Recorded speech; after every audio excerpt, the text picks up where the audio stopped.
Good morning, and welcome to the second special harvest service. Today we're glad that you're with us, and if you're joining us online, we hope that you'll be blessed as well as we come today to give thanks to God for all His goodness to us. We just have a few announcements before we begin, and I'd like to thank everyone who's helped put in place different things to make today possible. For those who have looked after the floral decorations, thank you to you for registering and letting us know that you were able to come so we can safely accommodate everyone. Thank you to John for receiving those registrations and keeping a detailed list for us. Daphne's going to bring us a solo later, and we want to thank her and Tom for their work in that. The stewards for bringing you in, and Leslie, who has suitably disinfected the building in between times, and he's keep us all cool and secure. And the many others. I said at the first service that once I start thanking people, I'm going to inevitably leave someone out. So if I've left you out, I do apologise. This week we're going to meet again to pray using Zoom. The details for that meeting were emailed out yesterday. So if you didn't get those, let me know. There'll be no pressure to pray out loud at that meeting, but it'll be good to come together and just come and seek God's face for our church family, our community, and our world at this time. On Wednesday as well, we're going to launch a new online midweek on YouTube. The video will go live on Wednesday evening. And for the next few weeks, we're going to be thinking about the character of God. You know, so much has changed in 2020. So much has been different. Nothing really is the same in many ways. And so we want to come and consider our God, who is changeless, who is the same yesterday, today, and forever. And take great comfort as we meditate on His character. And then on Thursday evening again on Zoom at 8:15, the young adults are going to come for their monthly meeting, and we're going to have, they've been looking at the whole question around suffering. Why is there suffering in our world? We're not going to answer all the questions, we're going to wrestle with that difficult topic. And as I said at the first service, if you maybe don't feel like you're a young adult, but you'll be interested in that, then do feel free to join us. I will be emailing the link to that out as well. Next Sunday, we return to our normal pattern of worship. We'll meet here at 11:30, continuing our series in Ezra. And as next Sunday is Armistice Sunday, we will be observing a short act of remembrance as well. But as usual now for us, if you could let us know in advance that you're hoping to come, that does help us to safely accommodate everyone for the service.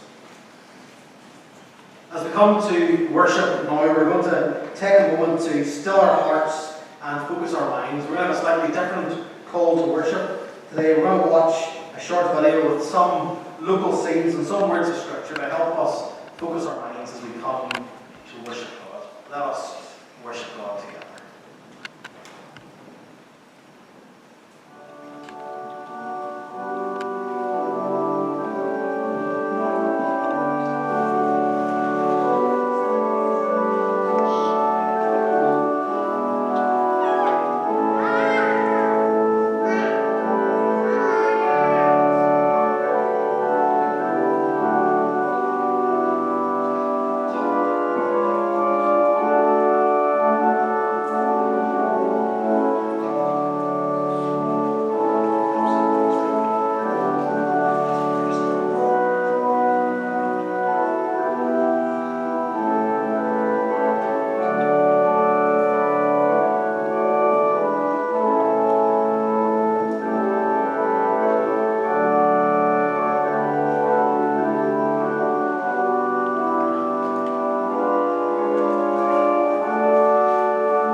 We are going to come and give thanks to God for His great faithfulness now as we remain seated. But we're going to sing our own praise. We plough the fields and scatter. Let us sing together.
We're going to come and thank the Lord for all His love now as we come and continue our praise as we open in prayer. Let us pray together. Almighty and everlasting God, we come and we worship You this morning with thankful hearts. Thankful because this harvest season reminds us of Your continuing faithfulness towards us. Reminds us that You, God, keep Your promises. We are here today to acknowledge the passing of time and the changes of seasons. We remember that You are great God, never change. Your word remains sure and steadfast. For You said that while the earth remains, seedtime and harvest, cool and heat, summer and winter, day and night shall not cease. This harvest season reminds us, Lord, of Your fatherly goodness, of Your care and Your provision for each of us. Truly, every good and perfect gift that we enjoy comes from Your gracious and Your generous hand. You meet all our need and so much more, providing us with daily bread, giving us fresh grace and mercy each morning. Lord, we praise You today for Your faithfulness, for Your fatherly care combined in sending us Your Son to rescue us and to redeem us. In Jesus, You have given us the bread of life, that we might be eternally satisfied, so never hunger again. Father, as we praise You for Your great faithfulness, we also come and confess that often we do not live faithfully for You. We work for bread that does not satisfy. We neglect to feast on the bread of life freely offered to us. So often, Lord, we receive the good seed of Your word, but the worries of this life and the deceitfulness of wealth, they choke it out. They make it unfruitful. Lord, truly the harvest is plentiful, but the workers are few. We confess this morning, Father, that too often we neglect to serve You, but rather we choose comfort and ease. We are not faithful in scattering the seed of Your word and then trusting You to make it grow. So as we confess our sin this morning, we come and pray, Lord, have mercy. We confess it with confidence, knowing that You are faithful and just. You will forgive us from all our sins and purify us from all unrighteousness, not for any good in us, but only because of Christ's perfect death on the cross. And so it's in his name we pray. Amen. We're going to continue in worship while as Daphne brings us our first solo, The King of Love.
We're going to come and read from God's Word. We're going to read from Habakkuk. Habakkuk is a short little book at the back of the Old Testament. It's only 3 chapters. This morning we're going to read just 4 verses from the start of the book and 4 verses from the end.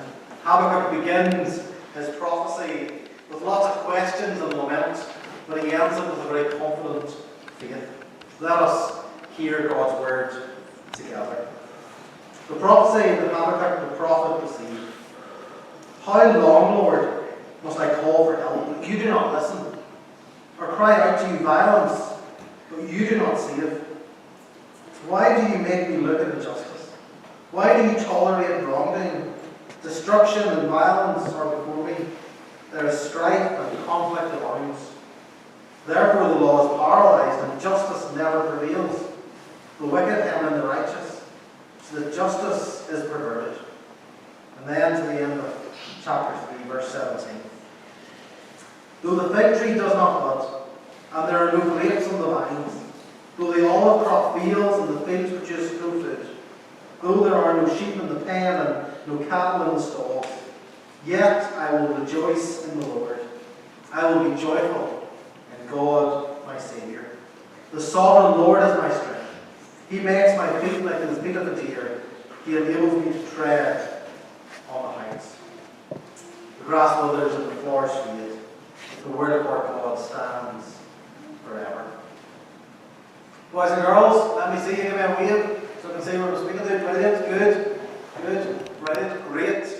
So this morning is harvest, and harvest is a chance for us to come and to say thank you. So we're thinking lots about thank you this morning, and to help us think about saying thank you, we're going to look at different ways that you can say thank you in different countries. So I'm going to put up some words on the screen. I'm going to attempt to pronounce them. You're going to see how brilliant a linguist I am with all of these languages. And I want you to tell me, put your hand up and tell me what country you think says thank you, or what language you will be saying thank you in. And the adults can play as well if they really want. So let's see, we'll put the first one up here, and the first one is merci.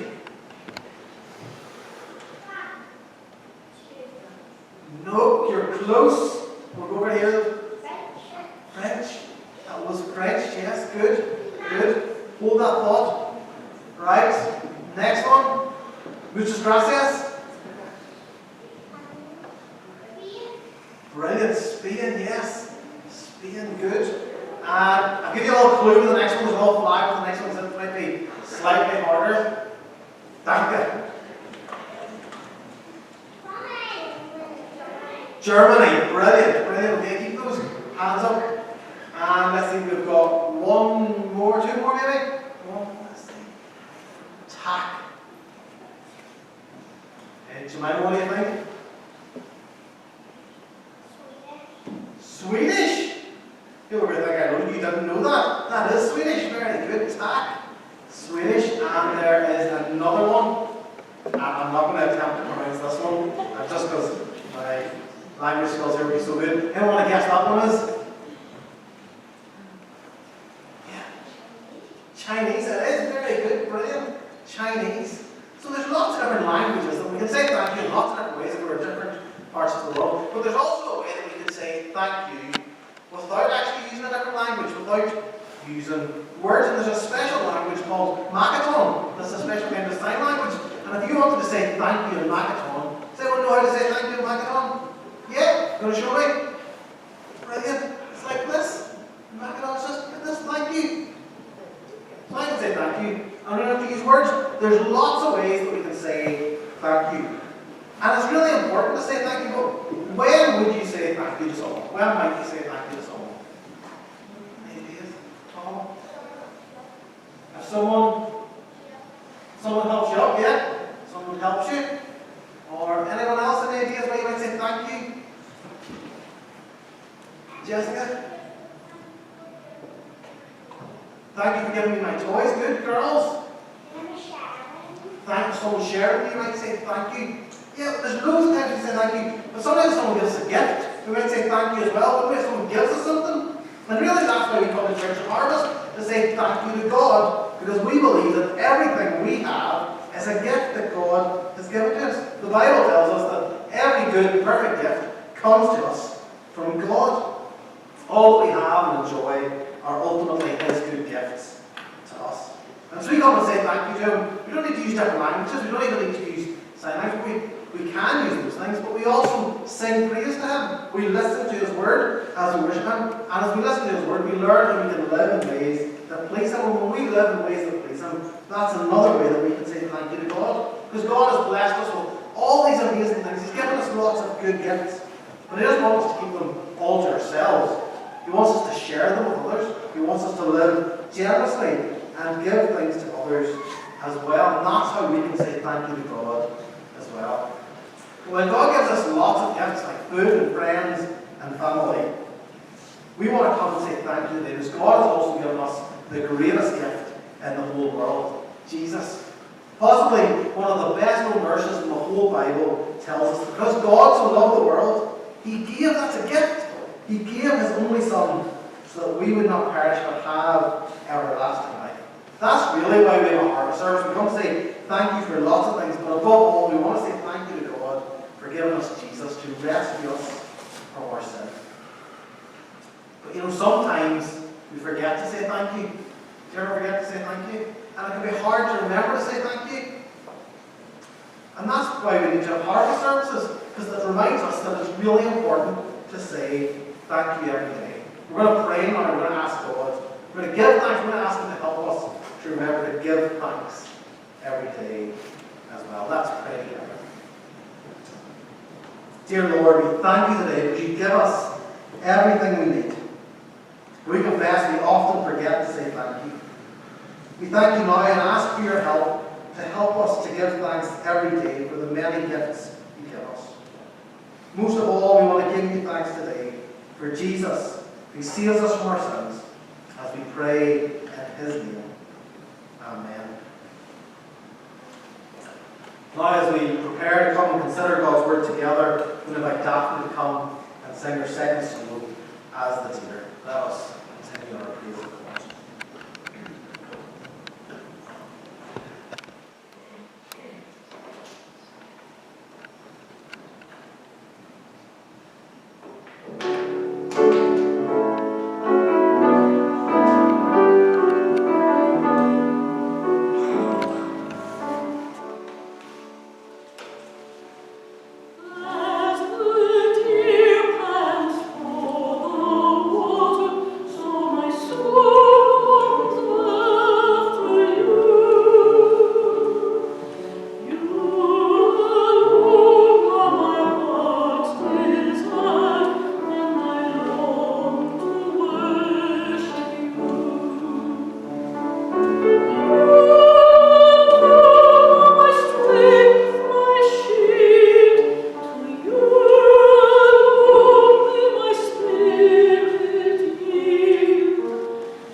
Daphne and Tom for accompanying us in our worship today. Let us come and pray as we come to consider God's Word.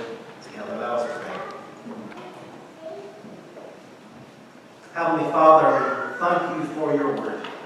We pray now that you would take the seed of your word and plant it deep in our hearts. That you would water it by your Holy Spirit and cause it to grow up and to bear much fruit in our lives. Fruit that will last and fruit that will bring glory to your great name. Amen. Thank you. They are two small, simple, and yet really significant words, aren't they? Words that are seen as being so important as they're among some of the first that we want to teach our children. After they go beyond mama and dada, we want them to say tata. We'll try to get our children to say it. I'm sure you've all been in the situation maybe where you give something to a child, or maybe someone has given something to your child, and the nervous parent looks at the child and says, "Now what do you say?" And at that moment as a parent, you simply hope they say thank you and not mine, or what is it? Maybe that's just me. But when we travel to a new country, if you don't know the language, you can only pick up a few words. You'll probably want to learn to say thank you in that language at some point, so you'll be able to appear polite. That's why most of us know at least sort of pidgin thank you in lots of different languages. See, thank you is a simple, but it's a really significant little phrase. We often say that it doesn't take much to say thanks, don't we? And it is often, it's relatively easy to say thank you. But at other times, Thanksgiving can actually be really difficult. Whenever life takes a sudden turn that we weren't expecting, or we find ourselves in a situation that we haven't planned for, well, then it can be difficult to find reasons to give thanks. I think if we're honest, for most of us in 2020, we've been presented with that challenge of finding it difficult to find things to be really thankful for. In the midst of lockdown, unable to hug those closest to us, we find it hard to be thankful. When the news cycle seems constantly negative, and there seems to be no end to COVID, we find it hard to be thankful. When the world seems to be going crazy and out of control, we find it hard to be thankful. When the weather is so unpredictable that we're not sure how we're going to get the lawn cut, let alone get the harvest in, we find it hard to be thankful. And if we're honest, sometimes it's hard to be thankful. So this morning, for a few moments, I want us to think about simply how we can begin to be thankful in troubled times.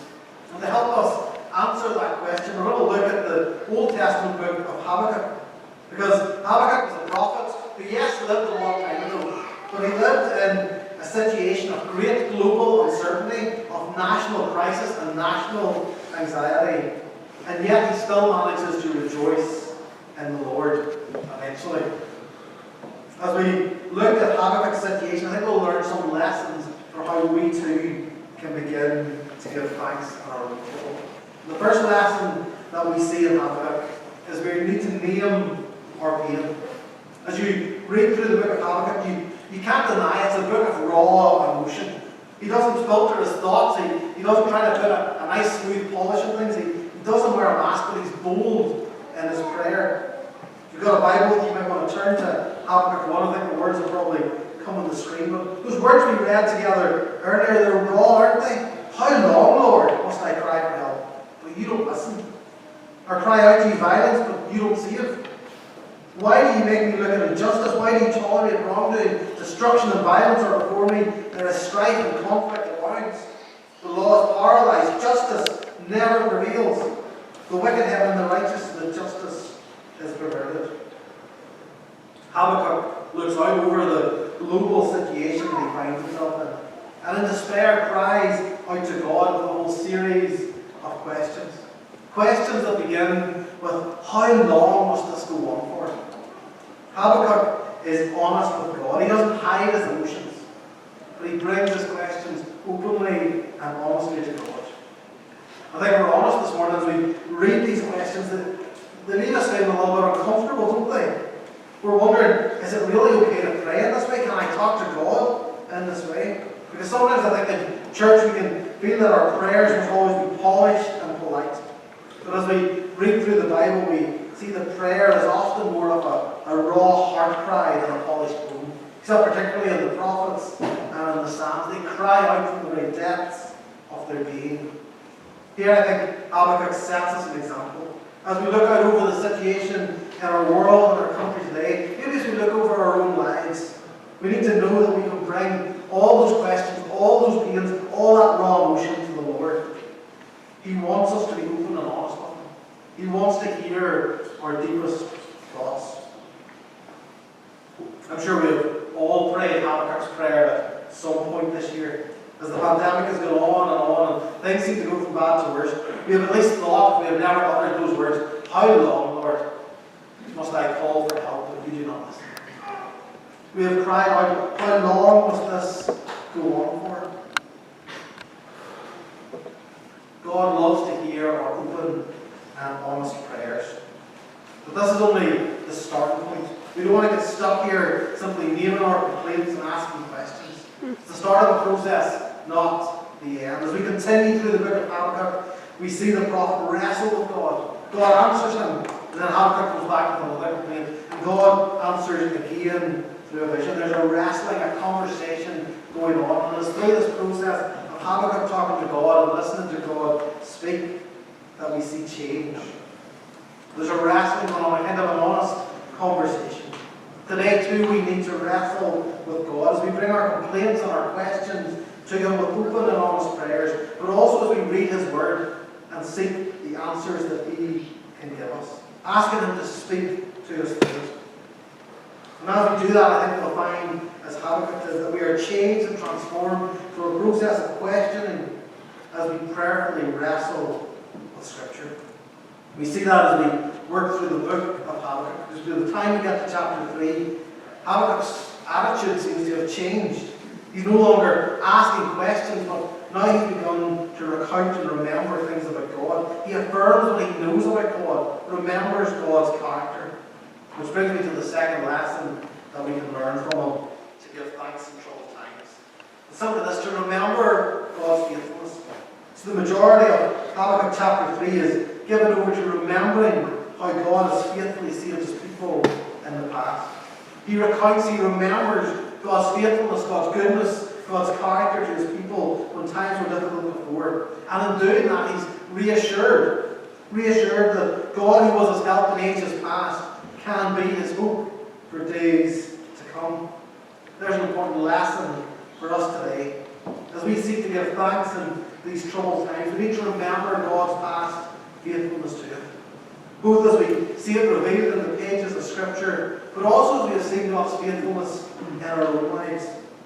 There's an old country gospel song that says, "Count your blessings, name them one by one, and it will surprise you what the Lord has done." That's essentially what we see happening here in Habakkuk chapter 3. As Habakkuk recounts his blessings, he's surprised by what God has done in the past. And that surprise leads him to grow in confidence to what God can and will do for him in the future. Because he's reminded of God's faithfulness in keeping His promises to His people, he is able to endure even in these troubled times. So as we seek to give thanks in troubled times, let's count our blessings. Because even in the chaos of 2020, we can find many reasons to be thankful. Thankful for the example and courage of people like Captain Tom. Thankful for the dedication and commitment of frontline staff who are so resilient and are so resilient in the face of great challenges. Thankful for the sense of community spirit that we saw develop throughout lockdown. Thankful that even though stocks ran low in our supermarkets, we never ran out of food. We were never forced to go hungry. And as Christians, we have even more to be thankful for. As those who follow Jesus, we can be thankful because in Jesus we have a Saviour who loves us and who gave Himself for us to save us from our sin. We have a friend who sticks closer than a brother, who will not abandon us in the tough times, but who promises to walk through the darkest valley with us. We have a God who promises to never leave us or forsake us, but to be a refuge and strength in times of trouble. The God who promises that one day this trouble, pain and suffering will end, and we will live with Him in perfect peace and joy forever. If you're a Christian here this morning, all these blessings are already yours. The good news is if you're not a follower of Jesus yet, by trusting Him now, all these promises can be yours as well.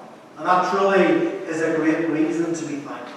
When we stop and count our blessings, we come to realize that actually we have lots to be thankful for. I want to offer just one practical suggestion to help you remember God's mercies, to help you count your blessings today. When you go home this afternoon, why not take some time to sit down and make a list of your blessings, the things you're thankful for this year. Take that list and turn it into a prayer of thanksgiving to God. Or why not write the things you're thankful for down lots of little bits of paper. Maybe write out some Bible verses that remind us of some of those wonderful promises of what we have in Christ. Put them into a jar, and then each day, for the rest of the month or the rest of the year, take out a piece of paper and use that as a daily prayer for thanksgiving. A way to remind you of God's goodness and something to spur you on to give thanks.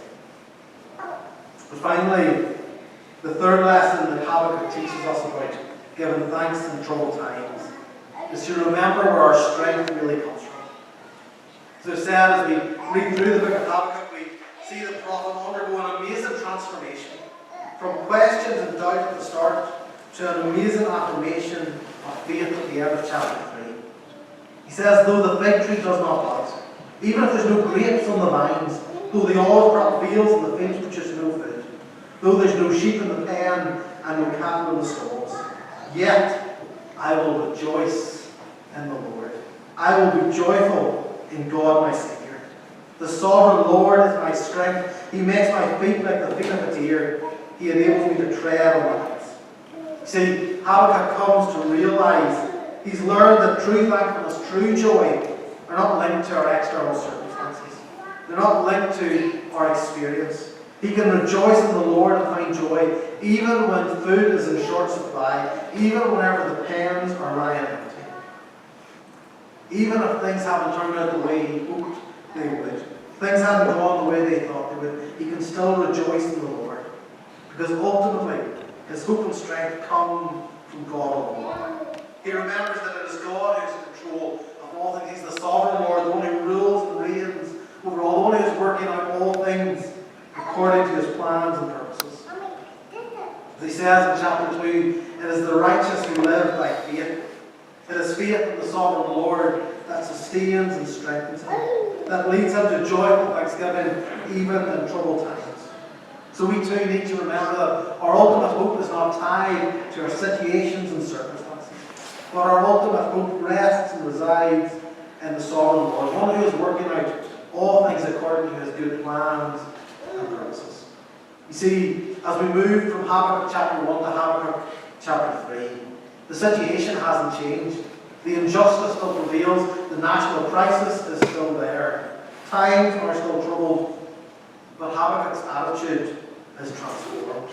He's moved from questions of how long, Lord, to confident faith and trust in God.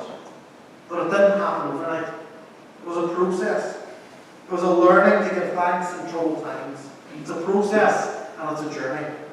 I'm not sure where you're at on that journey today. Maybe you're still in chapter 1 with a head full of questions and doubts, wondering how long will this really go on for? What's happening? And I thought, that's okay. God loves to hear our open and honest cries of our hearts. But don't stay there. Open God's Word, wrestle with Him. And as you do, you'll be able to move forward and begin to see His hand of blessing. Maybe you are there and you're able to start counting blessings today. Maybe it's still a struggle to find things to be thankful for in 2020. Why not take time to pray about this, to find ways and look at ways that you've been blessed this year and in past years. Don't rush it, but take time to quietly and carefully consider how God has blessed you. And I think if we're honest, we will be surprised at what the Lord has done. My prayer is ultimately that each of us will be able to give thanks in troubled times. That we come to see and realize that we can rejoice because the sovereign Lord is our strength. That He who was our help in ages past is our hope for the days to come. Amen. We're now going to watch a little video. Some of the children and our church family are going to tell us some of the things that they are thankful for.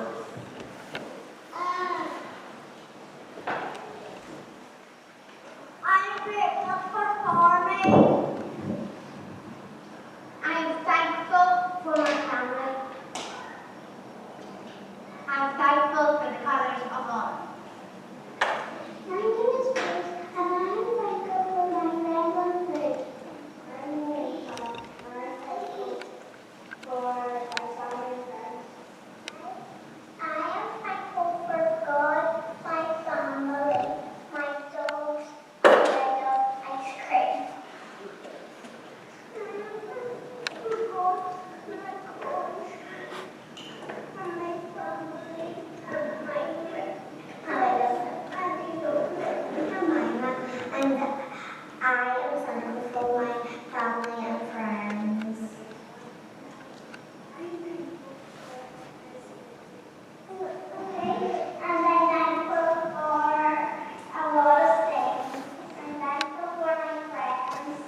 love friends because I have got brothers that I have told and thoughts. I'm Jessica. I'm thankful this year for God keeping me and my family safe from the coronavirus. I am also thankful for being back at school and seeing my friends again. Thank you. I'm Georgia, and I'm excited about my brother.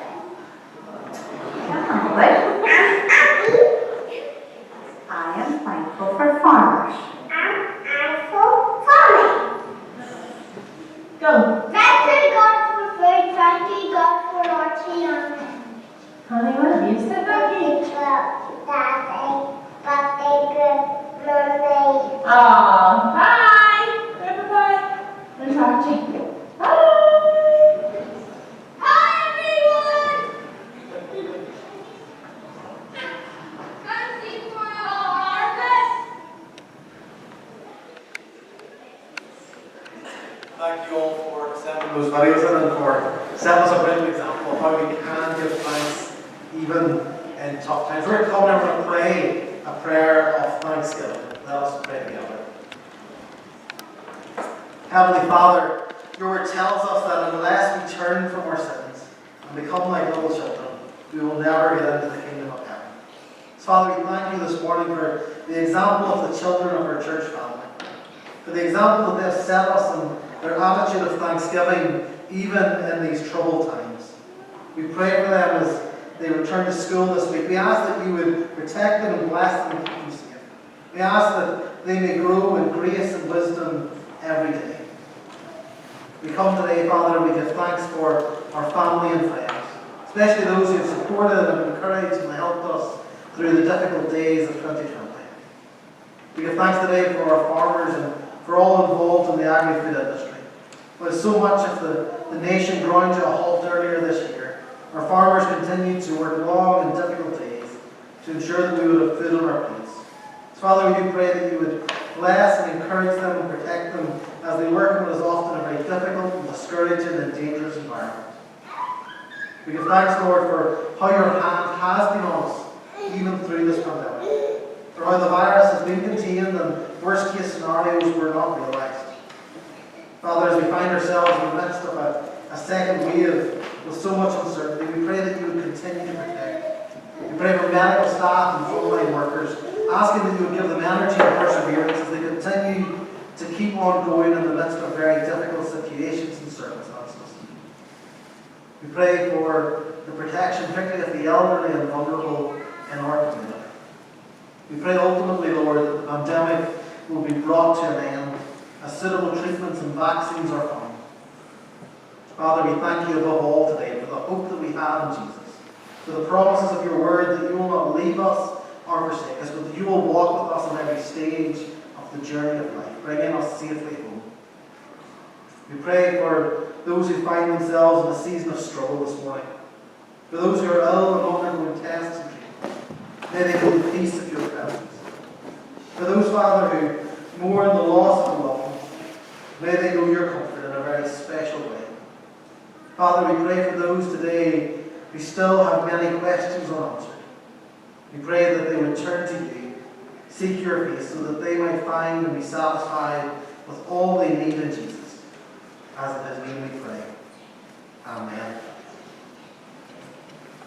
Another way that we come to give thanks is through our offering. We are not receiving an offering in the typical manner due to the COVID restrictions. We'll be passing a plate around, but if you would like to contribute to that offering, there will be plates at the door which you can use. Or if through our lockdown you are contributing by a standing order or a bank transfer, one of those new ways, do feel free to continue doing that. Or if you'd like to talk to Alan about some of the new ways of giving, please do that. We'll be happy to hear from you.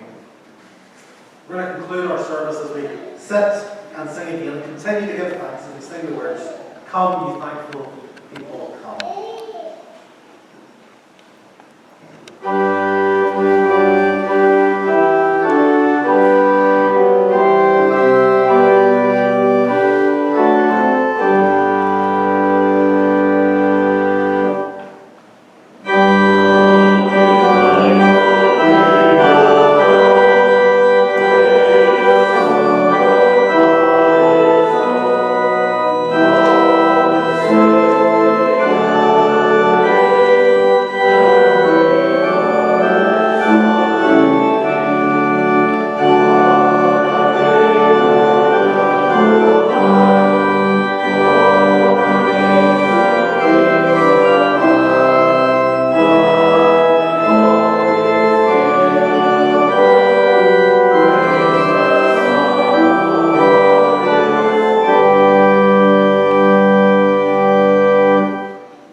Grant us grace to seek your face with undiminished love.